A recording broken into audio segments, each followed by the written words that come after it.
nous recevons maintenant et nous sommes très heureux, grâce à elle, évidemment, de revenir sur la situation des femmes en Afghanistan. Notamment, nous recevons Solène Chalvon-Fioretti. Soyez la bienvenue à notre table. Vous êtes grand reporter, correspondante en Afghanistan pendant plus de 10 ans, réalisatrice d'un documentaire intitulé Afghane, auteur enfin de La femme qui s'est éveillée aux éditions Flammarion. Merci d'être avec nous ce matin. Merci de me dans recevoir. le temps de l'info. Et justement, on l'a appris ce matin, la France va accueillir des Afghanes qui étaient réfugiés au Pakistan et qui ont réussi à fuir des griffes des talibans. Et ces Afghanes, vous allez les accueillir tout à l'heure sur le sol français puisque vous les connaissez personnellement et que vous vous battez donc pour cette évacuation. Alors, on s'est battu pour ces 5 femmes-là, bien sûr, mais il y a tout un collectif qui s'appelle Accueillir les Afghanes, qui se bat pour des centaines d'autres jeunes filles. Je dis des jeunes filles parce que ce sont principalement des étudiantes, en fait, qui sont au Pakistan aujourd'hui. Ce sont des filles qui ont fui, là, ces 2 dernières années et qui attendent de pouvoir poursuivre leur scolarité, leurs études dans un pays qui leur ouvre leurs portes. Donc là, aujourd'hui, elles sont 5. Ce sont surtout, en fait, c'est vrai que c'est un peu un concours de circonstances, mais ce sont des femmes extraordinaires. Les femmes d'aujourd'hui, parce qu'il y a il y a une présentatrice télé qui est une vraie star dans son pays, Mousgan, qui a 3 enfants, qui est une veuve très courageuse, dont le mari a été tué par les talibans il y a 2 ans. Il y a Najla Latif, qui était présidente d'une université scientifique assez prestigieuse, aussi à Kaboul, qui a dû dégager dans les 2 semaines qui ont suivi l'arrivée des talibans.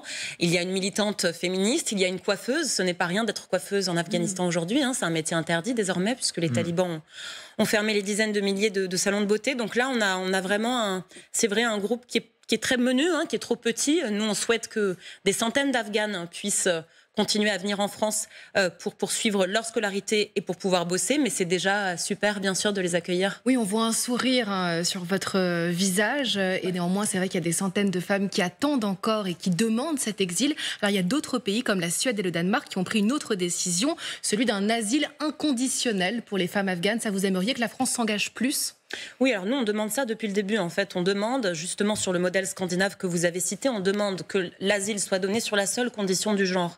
Puisque je rappelle que la situation, en fait, des Afghanes, c'est une situation qui n'existe nulle part ailleurs dans le monde. Il n'y a pas de pays qui interdisent aux filles d'aller à l'école. Il n'y a pas de pays où vous soyez interdite de sortir sans chaperon. Et là, en plus, ce qu'il faut comprendre, c'est que c'est pas grand-chose de la part du gouvernement français de nous l'accorder. Pourquoi ?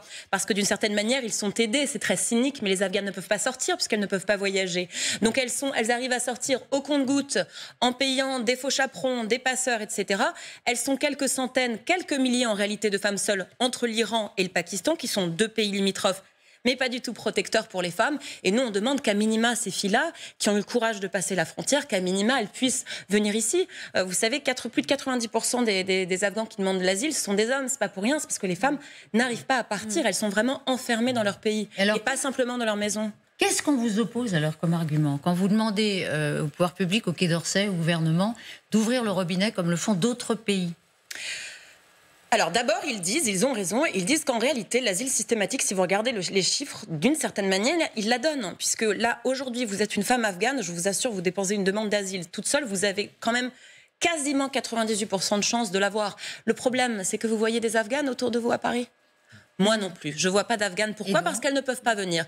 Donc nous, on a demandé, c'est là que ça blesse, on a demandé à ce que dès le Pakistan, il y ait un accueil. Elles soient protégées dans des refuges comme le font les Allemands, comme le font les Américains, qu'on les renseigne sur leurs droits, qu'éventuellement on leur paye l'avion et qu'ensuite, surtout ici, et c'est là qu'effectivement il y a un changement aujourd'hui, mais on va voir si ça continue, on va voir si c'est pas que de la com, qu'elles soient hébergées automatiquement comme l'ont été les Ukrainiennes. C'était une migration de femmes, les Ukrainiennes, en majorité. Donc on demande la même chose pour les Afghanes. Et pendant 2 ans, je dois dire qu'on a été baladés d'un ministère à l'autre, qu'on nous a fait des promesses, qu'on est allé voir l'intérieur, qu'on est allé voir le ministère des Affaires étrangères et qu'on sentait qu'il n'y avait pas vraiment de volonté. Je crois que M. Macron comprend qu'en fait c'est un combat moderne, que c'est un combat féministe et que peut-être, je le souhaite, en tout cas je croise les doigts, ce soit le début aujourd'hui d'une longue liste de jeunes filles. Et justement, on voit cette photo que vous a envoyée, donc ces femmes afghanes qui sont dans l'avion et qui arrivent et que vous allez accueillir tout à l'heure. Oui, parce que ce qu'il faut bien comprendre, c'est que ces Afghanes, elles ont déjà quitté le pays. En fait, c'est pas nous qui les aidons à quitter l'Afghanistan. Elles sont déjà au Pakistan ou en Iran. Ensuite, il suffit, j'allais dire, simplement de les accueillir en France et de leur donner le meilleur accueil avec notamment le billet d'avion. Mais toutes celles qui restent dans le pays, qu'est-ce qu'on peut faire pour elles ? Là, c'est encore c'est terrible, mais plus dramatique. Non, mais c'est cauchemardesque. Malheureusement, c'est cauchemardesque. Mais d'abord, ça n'enlève pas le fait que ces filles, vous voyez, aujourd'hui, en fait, c'est pas vraiment un hasard. Qui sont les filles qui partent ? Sont les filles pour qui la vie s'est arrêtée. Les filles pour qui la vie s'est arrêtée, c'était les filles qui travaillaient et les filles qui allaient à l'école. Attention, c'est pas l'élite, il n'y a plus d'élite en Afghanistan depuis quasiment 40 ans, c'est la classe moyenne supérieure. Exactement, les filles éduquées. Donc en fait, les filles éduquées, c'est là aussi qu'on trouve que quand même ils sont gonflés de ne pas nous entendre au gouvernement ici. C'est parce que ces filles sont des poignées. Vous savez, quand elles essayent de sortir à plusieurs dizaines, il y a eu, si je peux me permettre l'expression, un convoi de filles il y a quelques semaines qui a été accueilli dans une université à Dubaï. Elles sont parties, elles étaient plus d'une cinquantaine, les talibans les ont bloquées à l'aéroport. Elles sont pas parties, elles ne vont pas aller étudier. Donc c'est vraiment des filles au compte-gouttes qui arrivent à fuir et c'est pour ça qu'on trouve quand même que c'est d'un cynisme assez renversant dans la mesure où on passe notre temps en France à parler de l'islam radical. C'est ça l'islam radical. Oui. C'est l'islam qui prend en otage un peuple extrêmement pieux par-dessus le marché. Donc on voit bien qu'en fait on ne fait rien pour les victimes, leurs premières victimes. Donc on espère vraiment que c'est le début d'une grande d'une série. Toute petite question, est-ce qu'elles viennent avec leurs enfants, celles qui ont demandé à venir? Alors Mousgan, qui n'était pas sur la vidéo, mais sur la photo, mais qui est présentatrice télé, elle vient avec ses 3 petits, oui, qui sont 3 petits en bas âge que j'ai vus au Pakistan, qui d'ailleurs c'est assez intéressant parce qu'on dit que c'est des pays pas du tout protecteurs. Et quand moi j'ai vu Mousgan au Pakistan, les Pakistanais, alors qu'ils sont très très anti-afghans, qu'ils ont d'énormes problèmes économiques, et ces enfants ils étaient accueillis à l'école pakistanaise, alors qu'ils sont clandestins. Vous voyez, il y a plein de gens quand même qui mettent du leur. Et Najla, qui est la présidente d'université dont je vous parlais tout à l'heure, c'est beaucoup plus triste. Cette femme, elle est veuve, elle était avec ses 3 enfants au Pakistan. Aucun pays ne lui a répondu pendant 2 ans. J'avais fait un article sur elle pour Libération. Et elle a laissé partir ses enfants aux États-Unis, chez sa belle famille. Elle ne les reverra peut-être pas. Est-ce que les enfants peuvent partir ? Ou pourquoi? Alors en France, c'est très compliqué de faire partir les mineurs. Pour la France, c'est très compliqué de faire partir les mineurs sans adultes accompagnés. Mais dans son cas, elle, c'est simplement qu'elle attendait trop, et finalement, elle a laissé partir ses enfants, elle viendra seule. Mais bon, je pense qu'il y aura quand même des dispositions et qu'elle le retrouvera. Mais typiquement, cette femme, c'est quelqu'un qui est doctorant en physique-chimie, qui est spécialiste du nucléaire. Enfin, vous voyez, c'est quelqu'un qui peut en plus, par-dessus le marché, évidemment, pas seulement créer de la solidarité ici, mais créer de la richesse. Et on a quelques informations des droits des femmes qui se réduisent à peau de chagrin, puisqu'il y a des données non officielles d'hôpitaux qui disent que le taux de suicide chez les femmes augmente en flèche, c'est-à-dire que certaines femmes préfèrent mourir plutôt que vivre aujourd'hui sous ces conditions en Afghanistan. Alors la santé mentale, c'était de toute façon un énorme problème dans ce pays, j'ai envie de dire avant les talibans, parce qu'encore une fois, il y a 40 ans de guerre. Et donc pour très noire que soit la situation, et moi j'en reviens puisque j'y étais en juillet, il faut quand même reconnaître que ce pays est pacifié. Je veux dire, moi je peux voyager maintenant en Afghanistan comme j'ai jamais pu voyager. La guerre, évidemment, entame le moral des gens et la psychologie. Ce qui est vrai aujourd'hui, c'est que vous voyez dans les maisons une lueur, un truc qui peut pas être vraiment mis en mots, quoi. Des filles qui regardent leurs frères partir à l'école le matin, et on sent, c'est vrai, un désespoir, un écroulement interne qui est même pour nous, qui est sidérant à voir. Il faut quand même comprendre qu'on ne fait pas grand-chose pour elle, parce que là, il y a un système clandestin, éducatif, entier à penser pour une nation.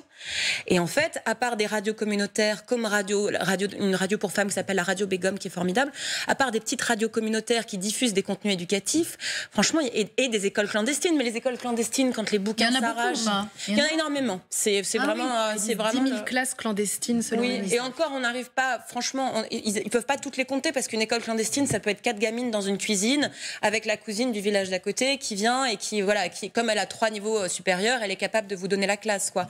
Donc on a du mal à les quantifier, mais c'est vraiment la résistance afghane aujourd'hui. À l'inverse, il y a la vente des enfants qui se multiplie, et là aussi, la plupart du temps, ce sont les petites filles qu'on vend, que les familles les plus pauvres vendent pour des mariages forcés la plupart du temps, mais souvent parfois très très très jeunes, quelques années seulement.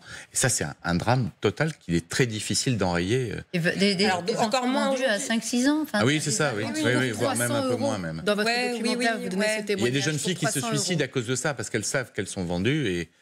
Alors là encore, c'est un phénomène absolument terrible, mais qui préexistait, c'est vrai, aux talibans. Mais là, on est en train de voir qu'effectivement, il est en hausse. Et ce qui est terrible, c'est qu'il est corrélé au fait que l'école s'arrête. Puisque avant les gens repoussaient l'âge du mariage pour leurs filles, puisque de toute façon, leurs filles, elles étaient à la classe, en tout cas pour les périphéries urbaines, hein, parce qu'on voit assez peu de mariages forcés comme ça, très très jeunes, au cœur des villes. Mais maintenant, comme votre gamine ne va plus à l'école et que vous êtes dans un contexte de famine, de quasi-famine, pardon, et de vraiment d'écroulement économique, vous avez tout intérêt à vendre votre fille à 10 ans plutôt qu'à 15, puisque ça apporte évidemment de l'argent pour la famille qui ne se nourrit plus à bien des moments. On a appris que les talibans viennent d'interdire la fréquentation, alors excusez-moi pour la prononciation, vous devez connaître bien ce parc, le parc Bandi Amirs, exactement, qui est l'un des plus beaux sites, dit-on, du pays. Et là, les femmes n'ont plus le droit de venir, de marcher le long des lacs. Preuve, s'il en fallait encore une, supplémentaire, de la guerre que mènent les talibans contre les femmes. Mais surtout preuve, alors déjà la preuve franchement d'une cruauté exemplaire, parce que des femmes qui vont à Bandi Amirs, c'est un parc qui est dans le centre du pays, il y a plein de femmes qui n'y ont pas accès, il y a de toute façon le tourisme évidemment n'est pas très développé en Afghanistan, même si c'est un peu meilleur maintenant, mais ce qui est certain c'est qu'elles étaient 0,02% à aller autour de ce lac. Donc en fait ça montre vraiment que là encore que vraiment la cible des talibans, la première cible, celle qu'il faut écraser et celle qui leur fait peur en réalité, c'est la femme émancipée, c'est la femme éduquée, c'est celle qui va se permettre de faire un selfie sur le lac de Bandi Amirs. Et donc comme quand même la ville représente encore un tiers de la population afghane, peut-être maintenant un petit peu moins, les talibans, ils ont encore beaucoup de cibles, donc ils peuvent aller plus loin. Ils peuvent interdire aux filles d'apprendre à lire un jour, ils peuvent interdire aux femmes de sortir. On ne sait pas en fait quand est-ce qu'ils vont s'arrêter, puisqu'ils ont déjà défié les pronostics les plus noirs. Vous repartez dès la semaine prochaine. Quel risque prenez-vous dans ce genre de voyage ? Le genre dont on ne peut pas trop parler sur un plateau de télévision, mais non, ils sont très, effectivement maintenant, ils laissent très très peu de journalistes venir. Ça se fait au prix de tractations folles, et surtout des gens qui sont avec vous en permanence. Donc c'est compliqué pour les sujets, parce que si vous voulez pas, vous connaissez ça comme moi, vous êtes journaliste, si vous voulez pas mettre en danger les gens que vous interviewez, vous n'avez pas intérêt à avoir un agent des services à vos basques. Donc on va voir comment on va faire.